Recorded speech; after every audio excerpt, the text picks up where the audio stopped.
ప్రభుత్వం కొత్తగా ఓ జీవోని విడుదల చేసింది. ఈ జీవో ప్రకారం అర్హులైన ప్రతి లబ్ధిదారునికి గ్రామీణ ప్రాంతాల్లో 3 సెంట్ల స్థలం, పట్టణ ప్రాంతాల్లో 2 సెంట్ల స్థలం కేటాయించాలనే మార్గదర్శకాలు కూడా విడుదల చేసింది. లబ్ధిదారుడు స్థలాన్ని పొందాలంటే ఆధార్ కార్డు తప్పనిసరిగా ఉండాలి. ఇక ఎంపిక ప్రక్రియ విషయానికి వస్తే గ్రామ వార్డు స్థాయిల్లో దరఖాస్తులు స్వీకరిస్తారు.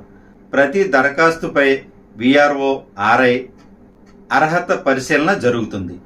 అర్హత కలిగిన లబ్ధిదారులు ముసాయిదా జాబితాను గ్రామ వార్డు సచివాలయాల్లో ప్రచురించి అభ్యంతరాలు స్వీకరిస్తారు.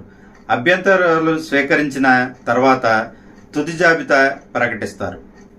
ఈ ప్రక్రియ అంతా జరిగిన తర్వాత అనంతరం వీటిని గ్రామీణ ప్రాంత తహసీల్దార్లు, పట్టణాల్లో అయితే మున్సిపల్ కమిషనర్లు, లబ్ధిదారులు వీటిని జాబితాను జిల్లా కలెక్టర్కి ఆమోదం కోసం పంపిస్తారు. ప్రతి ఒక్క లబ్ధిదారుడు తెలుసుకోవాల్సింది ఏంటంటే అర్హత కలిగిన లబ్ధిదారునికి జీవితంలో ఒక్కసారి మాత్రమే ఇంటి స్థలాన్ని మంజూరు చేస్తారు.